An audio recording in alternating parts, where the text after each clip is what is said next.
Entonces, vamos a ver, finalmente, nosotros hemos ya visto lo que son estos modelos básicos de Machine Learning.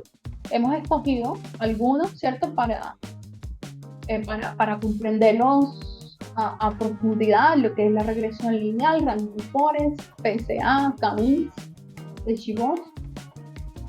Cada uno de estos modelos tienen involucrados unos hiperparámetros. ¿Qué son los hiperparámetros en Machine Learning? Son parámetros que no se aprenden automáticamente del entrenamiento, sino que tú los defines antes de entrenar el modelo y controlan el comportamiento del algoritmo de aprendizaje. O sea, los parámetros son los valores aprendidos por el modelo durante el entrenamiento. Por ejemplo, el coeficiente beta en una regresión es un parámetro del entrenamiento, o los pesos en una red neuronal. Bien, pero los hiperparámetros ya son los valores definidos por el usuario para guiar cómo se entrena o cómo se obtienen esos parámetros. Por ejemplo, en el caso de el número de árboles, o la tasa de aprendizaje en el XGBoost, el número de clusters en K-means. Estos son los hiperparámetros. Y es aquí donde entra en juego la experticia y la comprensión del programa. Si yo entiendo entonces los hiperparámetros que trae mi algoritmo de Random Forest, ¿cierto? Lo que es el low-cost bug, lo que es el bootstring trapping, número máximo del árbol, índice de Gini, todos esos son hiperparámetros, entonces yo voy a poder optimizar y relacionar mis hiperparámetros con los parámetros que aprende el modelo y poder entonces hacer un ajuste fino. Ejemplos de hiperparámetros. Miren, por ejemplo, para el caso de regresión lineal en Active Net Last Range, ya los parámetros suficientes de regularización, esos son los hiperparámetros. Para el caso de árboles de decisión y Random Forest, la profundidad máxima del árbol, más el número de árboles, el N-estimator, el número mínimo de muestras, ¿no? También es un hiperparámetro. Y estos son parámetros que están involucrados pues en esas líneas de código que ya tienen predefinidas los algoritmos de Machine Learning que se implementan en las librerías de sklearn y PyTorch. El XGBoost, Gradenboost y la tasa de aprendizaje, el número de iteraciones, la profundidad máxima del árbol. Estos son hiperparámetros.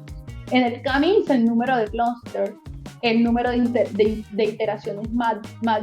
Y en el Supervector Machine, parámetro de penalización, el tipo de kernel, el parámetro gamma, ya en kernels que son no lineales.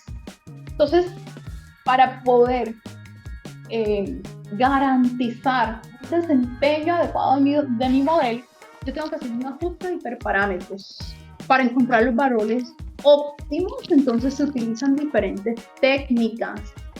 Aquí entonces ya tengo un problema de optimización de hiperparámetros y puedo usar diferentes técnicas como el grid search para probar combinaciones de hiperparámetros en una cuadrícula, el random search para probar combinaciones aleatorias, o la optimización bayesiana o AutoML, donde lo que hace es que realice una búsqueda más inteligente y automática. ¿Ya? También tengo que en mis modelos hay dos parámetros, que son el underfitting, que es el subajuste, y el overfitting, que es el sobreajuste. El underfitting ocurre cuando el modelo es demasiado simple para capturar la complejidad de los datos. El modelo no aprende lo suficiente y tiene un bajo rendimiento tanto en entrenamiento como en validación. Ejemplo, si quiero usar regresión lineal simple para predecir crecimiento del cultivo, depende de múltiples variables: clima, suelo, riego, fertilización. El modelo no logra adaptar. Ya tengo que aplicar una regresión lineal que involucre todas estas múltiples variables en el modelo. Síntomas: voy a tener un error alto en el entrenamiento y en la validación. Bien. Pero también tengo el fenómeno de overfitting, que es el sobreajuste, y ocurre cuando el modelo es demasiado complejo y se adapta excesivamente a los datos de entrenamiento, incluyendo ruido y patrones irrelevantes. Lo que hace el modelo es que memoriza en vez de generalizar, por lo que funciona muy bien en el entrenamiento, pero falla con datos nuevos. Ejemplo, un random forest con demasiados árboles profundos que predice perfectamente el rendimiento del pasto en el conjunto de entrenamiento, pero da valores erráticos como síntomas. Error muy bajo en entrenamiento, pero alto en validación.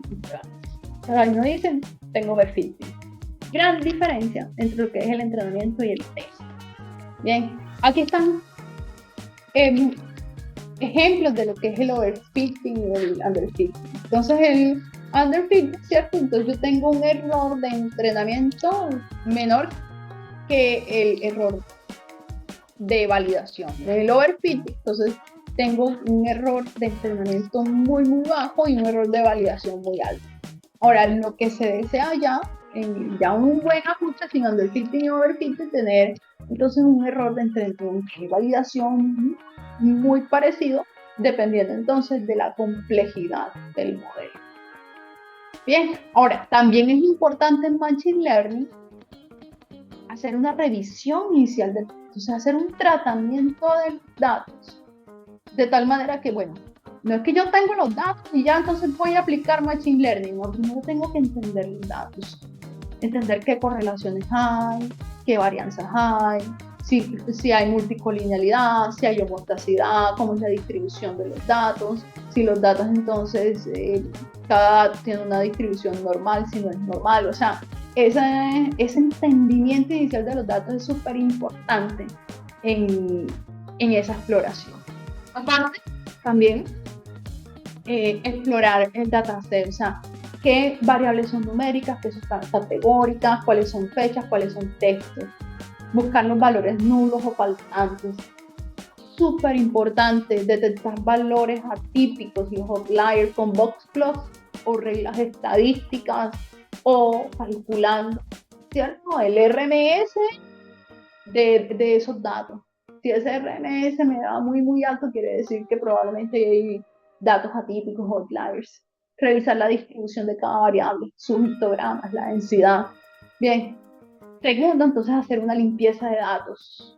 Y en esa limpieza de datos hay diferentes pasos que se proponen en estos sistemas de Machine Learning. Hacer, entonces, mirar a ver uno entonces cómo va a manejar los valores faltantes, porque a veces no tiene un dataset completo, sino que le faltó algo. Entonces puede uno hacer la imputación de esos valores faltantes con la media, la mediana o la moda. Ya, imputación de modelos, por ejemplo, con KNN. Eliminar registros o columnas si hay demasiados nulos. Para el outlier, entonces uno puede decir, bueno, hay valores que físicamente no son posibles o hay valores extremos, entonces uno recorta esos extremos. O para el tratamiento de outliers también, entonces puede aplicar transformaciones logarítmicas o cuadráticas de tal manera que se amplifiquen entonces esos valores y puedan entonces detectar cuáles son los outliers y poder entonces retirarlos de mi dataset final. Usar métodos robustos también, como que, bueno, hallar el RMSE o incluso para tratamiento de outliers se puede usar K-means, se puede usar PCA o un método que se llama Isolation Forest o también el IQR también, que es mirar a ver cómo es la distribución de los datos y poder entonces definir cuáles son los cuartiles de los datos y hacer eliminación de aquellos datos que estén muy, muy cercanos al cuartil 4 o que estén fuera del cuartil 1 inclusive. Eliminar duplicados de registros. Bien, entonces en esta transformación de variables, ¿cierto? Hay unos comandos que están en estas librerías, ¿ya? Por ejemplo, para normalización y estandarización, por ejemplo, para algoritmos que son sensibles a escalas, se utiliza, o sea, estos algoritmos que son sensibles a escalas pueden ser el K-means, el PCA, el SVM, las redes neuronales, entonces se normaliza y se estandariza, ¿ya? Con min mass scalar o standard scale, ¿ya? También la codificación de variables categóricas, ya se hace con one-hot encoding para variables sin orden o label encoding para variables ordinales. Ingeniería de las características para crear nuevas variables derivadas, por ejemplo, una fecha. que es un día menos año, entonces puede corresponder una explosión. O para reducir la dimensionalidad con PCA o selección de características, para entonces tener un dataset un poco más liviano que me permita aplicar los modelos. ¿Sí? Entonces, luego que se hace este tratamiento de datos, lo que se propone es que dividir el dataset, ya luego que se hace el entrenamiento, o sea, separar el train y test. Generalmente se utiliza la proporción de 30-70 o 80-20. Se hace entonces la validación cruzada o cross-validation para evaluar de forma robusta qué tanto predecirá el modelo nuevos datos.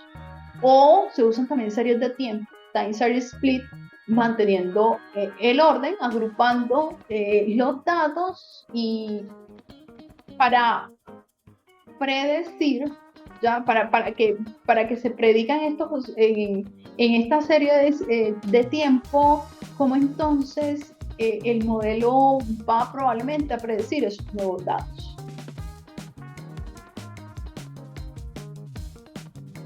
Bien, luego entonces, para el caso de clasificación, si el dataset está desbalanceado, ¿cierto? Hace un oversampling o undersampling o class weight, o sea, darle más peso a las clases minoritarias, y esto se hace con estas librerías de Machine Learning. Preparación final ya es guardar los datos transformados con your lead SQL para reproducibilidad, ¿ya? Estos datos transformados, ¿cierto?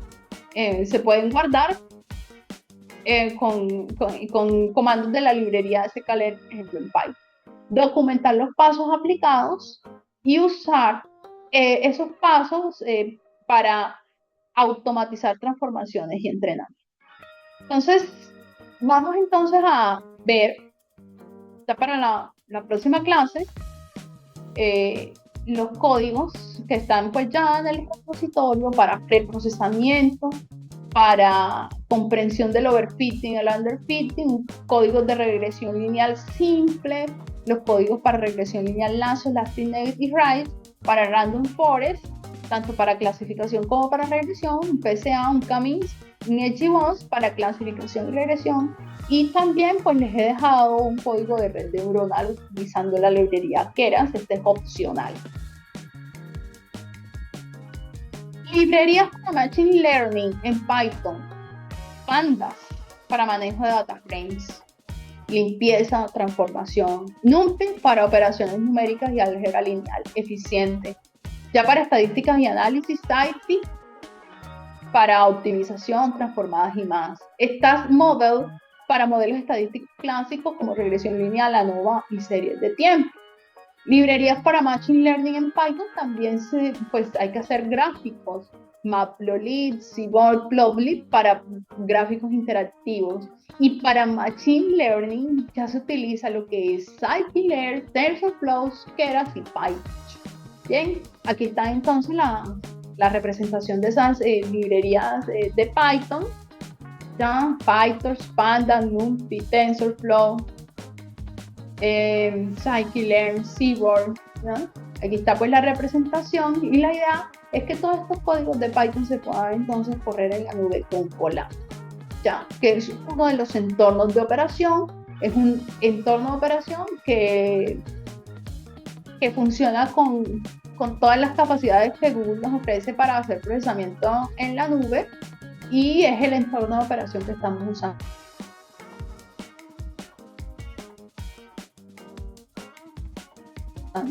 Entonces, pasar del píxel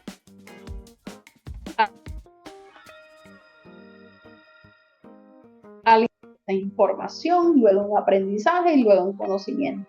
Esto no es automático, sino que requiere de modelos, de contexto y de validación para generar valor real. Entonces, el código se convirtió en las inteligencias artificiales, estructurado como las matemáticas, abundante como el texto y valioso como el oro. Hoy en día el mundo, la tecnología, la demanda y el capital convergen. Repositorios de datasets lo puedes tener en Human Face, Zenodo, Data Mendeley, ya, para hacer toda esta parte de tratamiento de datos. Entonces, aquí en este módulo de Machine Learning, ¿qué aprendimos?